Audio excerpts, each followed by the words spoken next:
Sous le soleil implacable du Sahel, le Burkina Faso se trouvait à la croisée des chemins. En quelques années, le pays a connu une transformation radicale. Les puits, qui étaient autrefois abandonnés, ont été restaurés. Les marchés rouverts et les écoles, un symbole d'espoir, ont retrouvé leur place. Mais derrière cette renaissance se cache l'influence discrète mais déterminante de le leader. Si la sécurité s'est rétablie, la vraie question reste. Comment cette stabilité pourra-t-elle se transformer en un développement durable ? Le leader a-t-il réussi à redéfinir le concept même de souveraineté pour le peuple burkinabé ?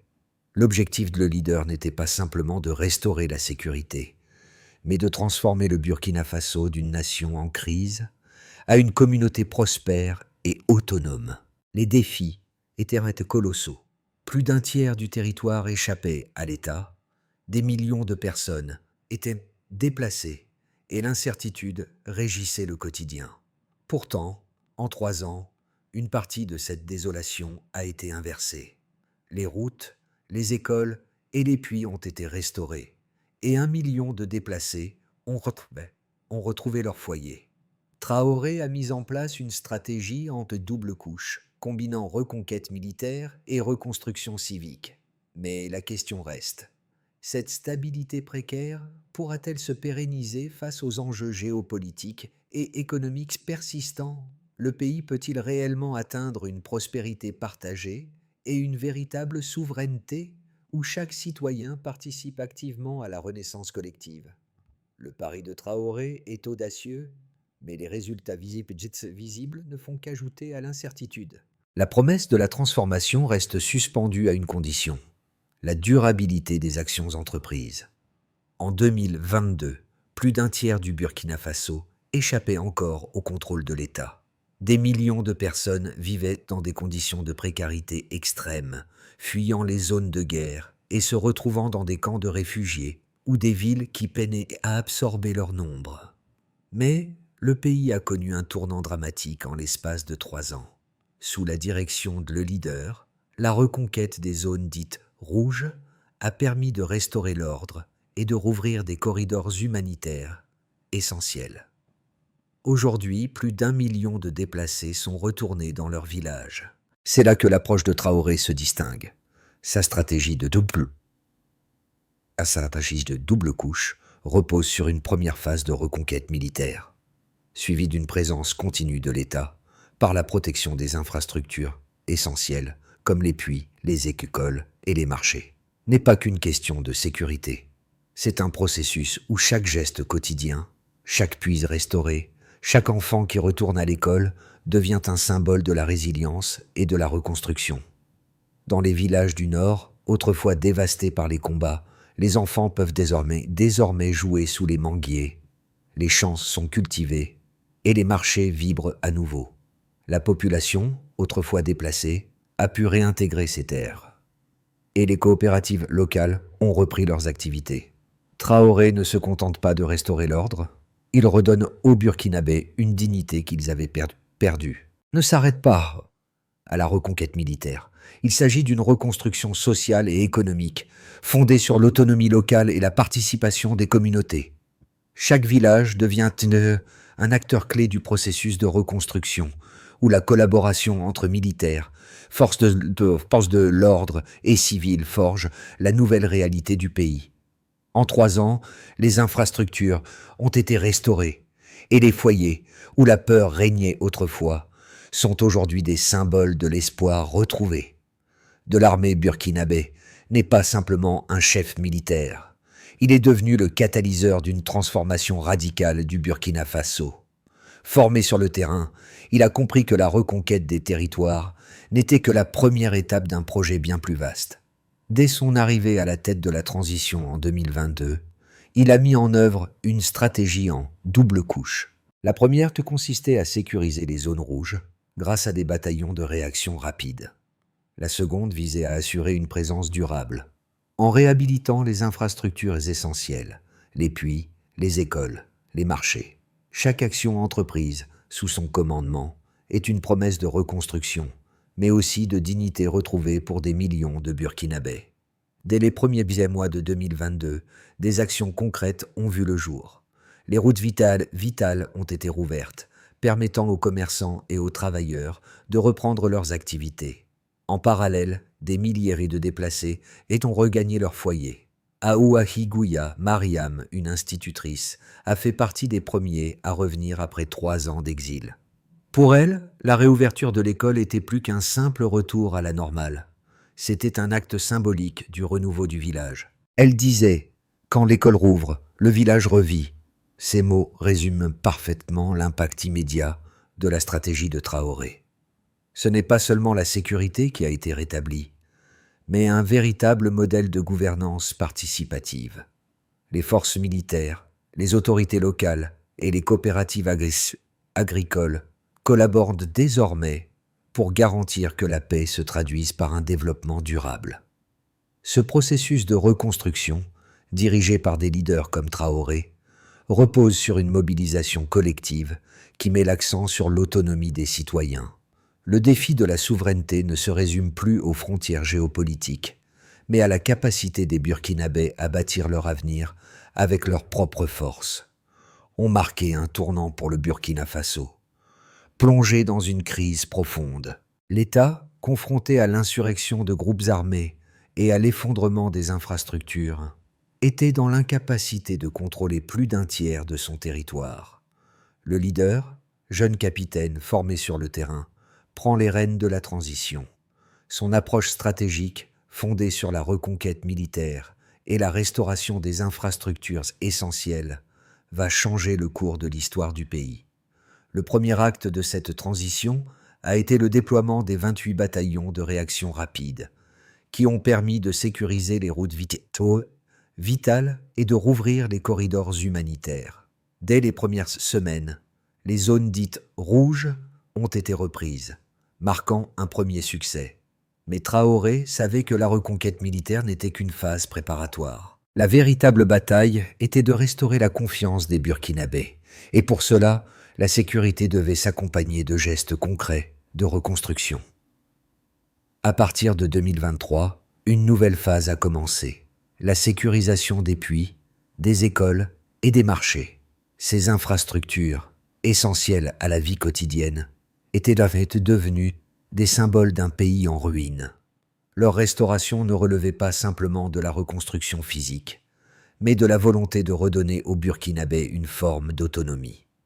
Dans les villages du Nunoissir, autrefois dévastés par la guerre, la réouverture des écoles a marqué un retour à la vie. Les marchés ont rouvert et les champs ont été cultivés à nouveau. Mais ce n'était pas qu'une question d'économie. Ces actions ont permis de raviver un esprit de communauté, de solidarité et de résilience. Au cœur de ce processus se trouve une collaboration inédite entre l'armée, les forces locales et les communautés civiles. Là où d'autres pays auraient peut-être vu une militarisation excessive, le Burkina Faso a créé un modèle unique de gouvernance participative. Les soldats, loin de se cantonner à leur rôle traditionnel, sont devenus des acteurs du développement local. Ils travaillaient aux côtés des civils pour sécuriser les marchés, remettre en état les puits et protéger les écoles. Dans les villages, des initiatives comme la reconstruction des écoles et la mise en place de coopératives agricoles ont permis de donner aux communautés les moyens de se reconstruire par elles-mêmes. Les chiffres confirment ce retour à la normalité. Plus de 700 puits ont été restaurés, 300 écoles ont rouvert leurs portes et plus d'1 million de déplacés ont retrouvé leur foyer. Mais, au-delà des chiffres, ce qui est si frappant, c'est la résilience du peuple burkinabé. Les habitants, autrefois pris en otage par la violence, sont aujourd'hui les principaux artisans de cette reconstruction. Chaque jour, des femmes, des enfants et des hommes reprennent le fil de leur vie, aidés par des initiatives locales et soutenus par l'État. Cependant, le processus de reconstruction ne se fait pas sans défis. La menace des groupes armés reste présente dans certaines zones, et le Burkina Faso doit faire face à des défis économiques majeurs. La politique de Traoré doit désormais trouver un moyen de transformer cette stabilité précaire en un modèle durable. Le pays doit passer à la vitesse supérieure pour garantir que la paix ne soit pas qu'un mirage, mais qu'elle mène véritablement à la prospérité. Le défi reste immense. Il s'agit non seulement de maintenir la sécurité, mais aussi d'assurer la transition vers un avenir prospère pour tous les Burkinabés, d'une véritable transformation en cours au Burkina Faso. En moins de 3 ans, le leader Ekessa a non seulement permis la reconquête de vastes territoires, mais a également initié des changements concrets qui se mesurent sur le terrain. Plus d'1 million de déplacés ont pu regagner leur foyer, un chiffre qui illustre l'ampleur du retour à la normalité pour de nombreuses familles burkinabées. Cette réintégration ne s'est pas faite sur des promesses, mais à travers des actions tangibles, comme la réouverture des routes et la sécurisation des corridors humanitaires. Parmi les indicateurs les plus impressionnants, on note la restauration de plus de 700 puits, symboles vitaux d'accès à l'eau potable. Ces puits sont bien plus que de simples infrastructures, ce sont des symboles de l'autonomie retrouvée des communautés locales. En 2023, l'accès à l'eau potable est revenu dans des villages isolés du nord du pays, permettant aux habitants de reprendre leurs activités agricoles et commerciales. Chaque puits restauré a eu un impact direct sur la vie des villageois. Il a permis de sécuriser les récoltes, réduire les déplacements quotidiens pour l'eau et améliorer la santé publique. Dans le domaine de l'éducation, 300 écoles ont rouvert leurs portes, permettant à des milliers d'enfants de reprendre le chemin de l'école. Ces chiffres sont significatifs dans un pays où l'accès à l'éducation était un défi majeur avant la guerre. Pour chaque école rouverte, c'est une promesse d'avenir pour les jeunes générations du Burkina Faso. Mariam, une institutrice à Ouahigouya, en témoigne. Quand l'école rouvre, le village revit. Cette phrase résume parfaitement l'impact profond de la réouverture des écoles, non seulement sur le plan éducatif, mais aussi sur le plan social et économique. La réintégration scolaire a eu un effet d'entraînement, favorisant la reprise des marchés et la croissance des petites entreprises locales. Illustre également une résilience retrouvée. Les marchés, qui avaient été désertés, sont de nouveau animés. Les chiffres de la production agricole montrent une nette amélioration. La production de mil et de riz a augmenté de 12% en 2023 par rapport à l'année précédente, grâce à la réhabilitation des infrastructures d'irrigation et à l'extension des zones cultivables. La circulation des biens et des services, facilitée par la réouverture des routes, a entraîné une augmentation des échanges commerciaux locaux, notamment avec les pays voisins comme le Mali et le Niger. Cependant, l'élément central de cette transformation reste la mobilisation des communautés locales. Ces dernières, en collaboration avec l'État et les autorités militaires, ont contribué à la reconstruction à travers des initiatives communautaires comme la gestion des puits, la reconstruction des écoles et la gestion des coopératives agricoles. Ce modèle de gouvernance participative a permis d'associer les Burkinabés au processus de développement, renforçant ainsi la cohésion sociale et la résilience collective. Mais les défis restent nombreux. Demeurent fragiles dans certaines zones et les défis économiques liés à l'insécurité régionale ne sont pas à négliger. Néanmoins, les chiffres prouvent qu'une transition réussie est en cours.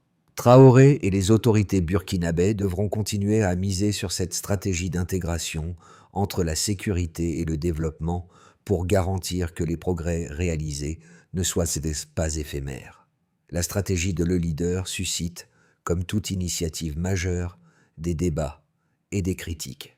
D'un côté, certains observateurs internationaux soulignent que l'approche militaire pourrait mener à une militarisation excessive du pouvoir, risquant de réduire la liberté civile et d'étouffer les voix des populations locales. Selon ces critiques, un pays qui a connu plusieurs années de conflits ne peut se reconstruire uniquement par la force militaire, sans risquer de devenir dépendant d'un régime autoritaire, avec un contrôle excessif sur la société civile. Ils craignent que ce modèle ne repose trop sur l'intervention de l'armée et ne laisse pas assez de place à la participation démocratique des citoyens dans la gestion de leur avenir. En revanche, sur le terrain, la réalité semble bien différente. La gouvernance de Traoré intègre des dimensions civiles qui viennent compenser cette militarisation apparente. Les comités de sécurité locaux et les coopératives agricoles participent activement à la gestion des territoires récemment sécurisés, et les militaires ne sont plus vus uniquement comme des forces de combat, mais comme des facilitateurs du développement. Dans les villages du Nord, par exemple, les soldats qui travaillent aux côtés des paysans et des civils pour réhabiliter les infrastructures, sécuriser les marchés et les écoles, et gérer les puits. Ce partenariat de terrain a permis de réduire les tensions entre l'armée et la population, transformant les militaires en agents de changement plutôt qu'en forces d'occupation.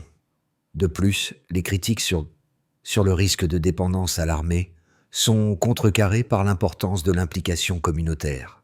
Chaque projet, qu'il s'agisse de la réouverture des écoles, de la construction de puits ou de la réhabilitation des marchés, implique directement les Burkinabés dans le processus de reconstruction. La transition vers la souveraineté locale est progressivement assurée par des initiatives à l'échelle communautaire. Les autorités locales jouent un rôle clé, soutenues par l'État et l'armée, dans la gestion des ressources et la planification des projets de développement. Cette gouvernance décentralisée permet de renforcer l'autonomie des citoyens et d'éviter les dérives autoritaires. En matière économique, certains observateurs pointent du doigt la dépendance croissante du Burkina Faso à son propre modèle d'autosuffisance. Ils redoutent que l'accent mis sur la production locale et l'autonomie alimentaire n'isole le pays des partenariats internationaux et des aides extérieures. Pourtant, les faits démontrent que cette approche renforce la résilience économique du pays. Par exemple, les coopératives agricoles, qui sont devenues des acteurs économiques clés, génèrent des emplois indirects et stimulent l'économie locale. Les projets agricoles, comme ceux liés à l'irrigation, ont permis d'augmenter la production et de renforcer les échanges commerciaux avec les pays voisins, contredisant ainsi l'idée selon laquelle le Burkina Faso se couperait du reste du monde. Ceux qui s'inquiètent de la militarisation et ceux qui soulignent sur les bénéfices de l'approche locale sont légitimes. Cependant, la force du modèle de le leader réside dans sa capacité à intégrer les critiques dans une solution pragmatique. En conjuguant sécurité, autonomie et gouvernance participative, il parvient à créer un environnement où l'armée devient un moteur de développement plutôt qu'un obstacle, tout en donnant à la société civile l'espace nécessaire pour prendre en main son propre destin. Oh est aujourd'hui en train de traverser un moment décisif. La sécurité, rétablie grâce aux efforts de le leader, a ouvert la voie à des changements sociaux et économiques qui étaient impensables il y a seulement 3 ans. La question désormais, la stabilité retrouvée pourra-t-elle se transformer en un développement durable à long terme? Les signes sont prometteurs. Le pays a retrouvé son rythme. Les routes sont réouvertes, les marchés animés et les écoles accueillent à nouveau les enfants. Mais la vraie question qui se pose est: peut-on bâtir une prospérité partagée à partir de cette sécurité précaire? Alors que les progrès sont évidents sur le terrain, les défis restent de taille.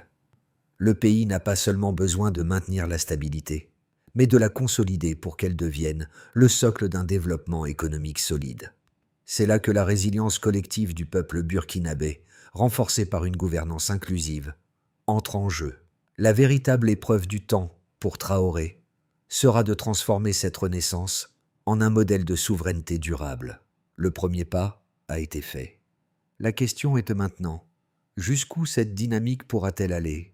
Au Burkina Faso n'est pas qu'une victoire militaire. Il s'agit d'une transformation profonde qui se reflète dans les actions quotidiennes des citoyens. D'un point de vue pratique, les bénéfices sont visibles.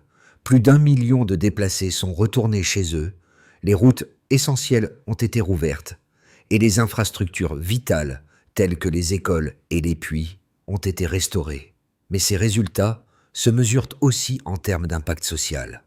Par exemple, dans les régions du Nord, où les combats ont fait rage, les enfants peuvent désormais retourner à l'école sans crainte. Les femmes, qui autrefois étaient contraintes de fuir, sont aujourd'hui des actrices de la reconstruction, dirigeant des commerces ou gérant des projets communautaires. La résilience du peuple burkinabé est palpable à travers chaque geste de reconstruction. Cependant, des défis subsistent. La menace de groupes armés n'a pas disparu, et certaines régions restent sensibles. Les autorités continuent de sécuriser les zones libérées, mais la pérennité de la stabilité dépendra d'une politique économique robuste et d'une gouvernance inclusive. Le pays doit impérativement diversifier son économie et renforcer les secteurs agricoles, qui sont au cœur de sa reprise. Si la production locale a connu une reprise notable, avec une augmentation de 12% de la production de mil et de riz en 2023, l'avenir économique dépendra aussi de la capacité du Burkina Faso à s'intégrer dans des échanges régionaux et à attirer des investissements internationaux. Les infrastructures agricoles, telles que les projets d'irrigation et de gestion des ressources en eau, sont essentielles pour garantir la sécurité alimentaire à long terme. Ces projets, déjà en cours, représentent un levier crucial pour améliorer l'autonomie du pays. La participation active des communautés locales, alliée au soutien gouvernemental, crée une dynamique de développement qui semble solide. Cependant, la vraie question réside dans la capacité du Burkina Faso à maintenir cet élan. Les défis climatiques et économiques restent omniprésents. Les menaces liées à l'instabilité régionale, notamment les conflits voisins, pourraient aussi freiner la croissance. Mais l'une des plus grandes forces de cette transformation est la capacité du peuple burkinabé à prendre son avenir en main. Chaque marché rouvert, chaque puits restauré, chaque enfant retournant à l'école représente non seulement une victoire symbolique, mais aussi une preuve tangible que la résilience et l'autonomie, valeurs chères à le leader, sont au cœur de la reconstruction.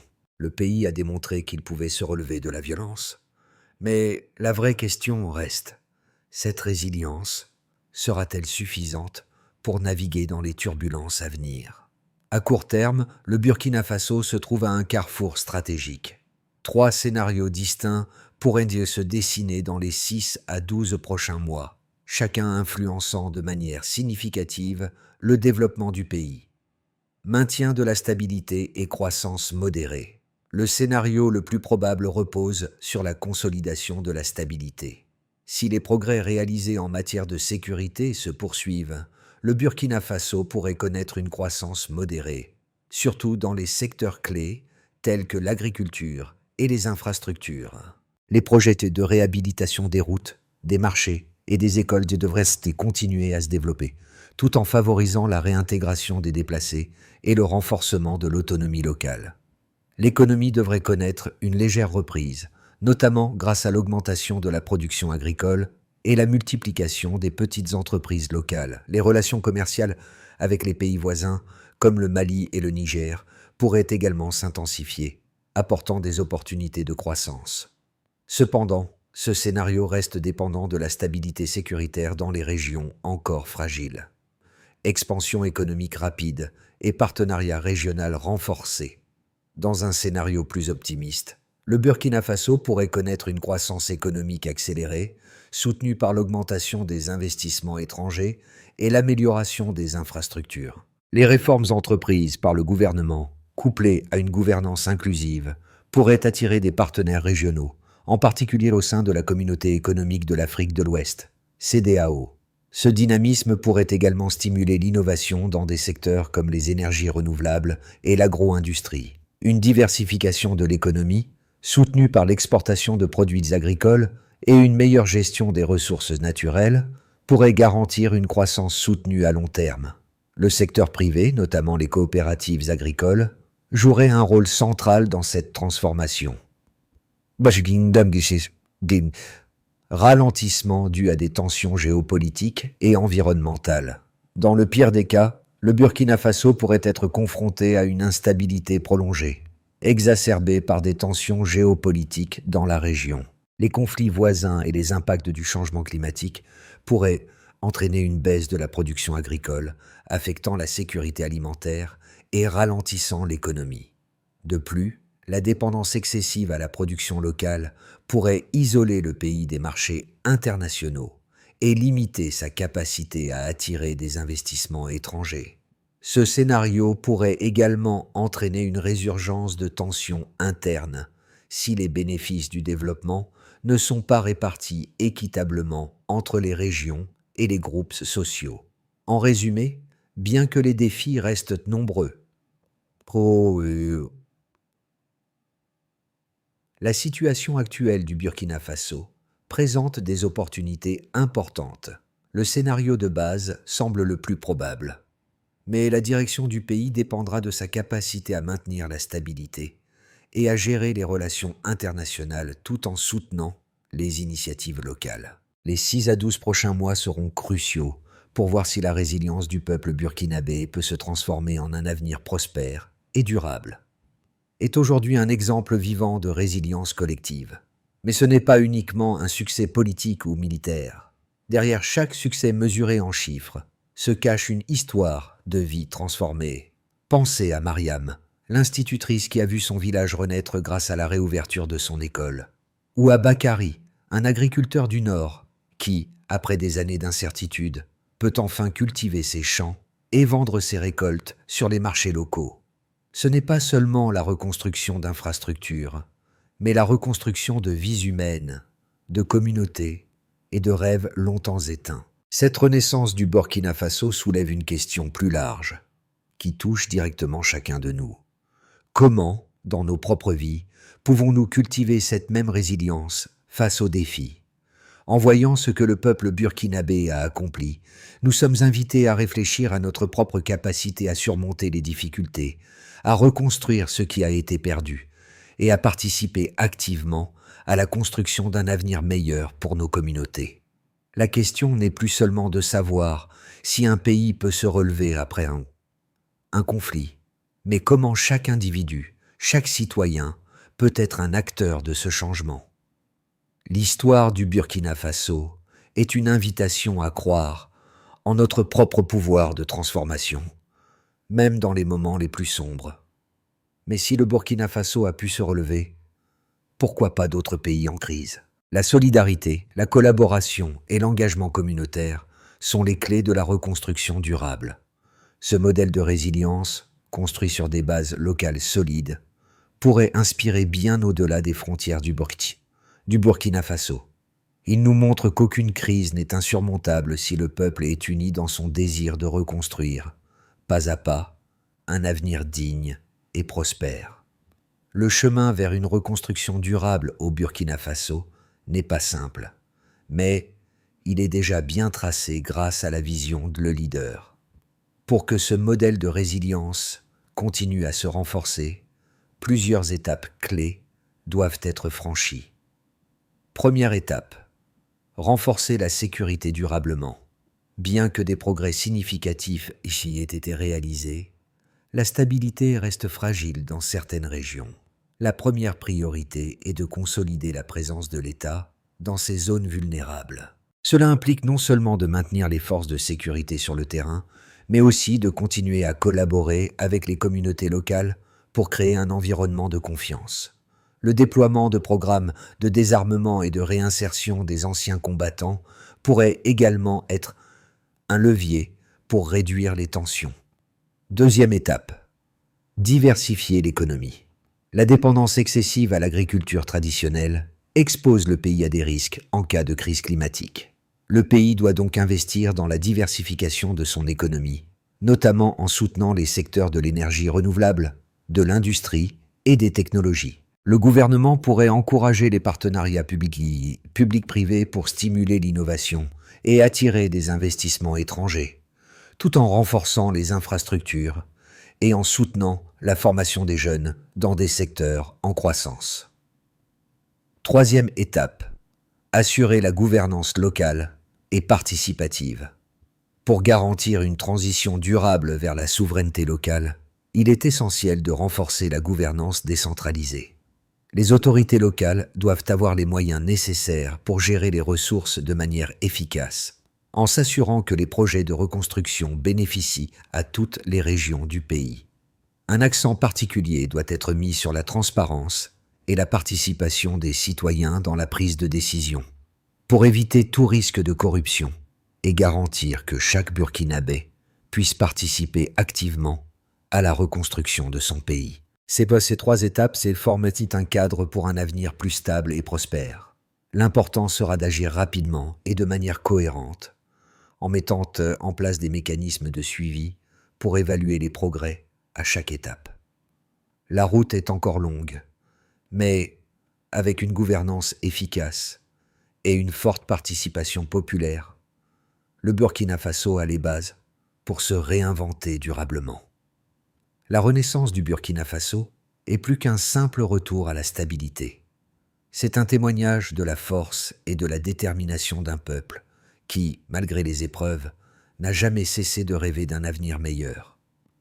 Dans le nord du pays, là où la guerre semblait avoir tout emporté, les rires des enfants qui retournent à l'école et les échanges animés sur les marchés témoignent d'une résilience collective inébranlable. Chaque puits restauré, chaque école réouverte, chaque champ cultivé symbolise un pas de plus vers la reconstruction de l'espoir perdu. Le leader incarne cette promesse: redonner la dignité au peuple burkinabé en transformant chaque geste quotidien en un acte de reconstruction. Son leadership ne se limite pas à la reconquête militaire, mais s'étend à un véritable projet de renouveau social, économique et humain. Il a compris que la souveraineté n'est pas seulement une question de frontières, mais de la capacité d'un peuple à se relever et à prendre en main son destin.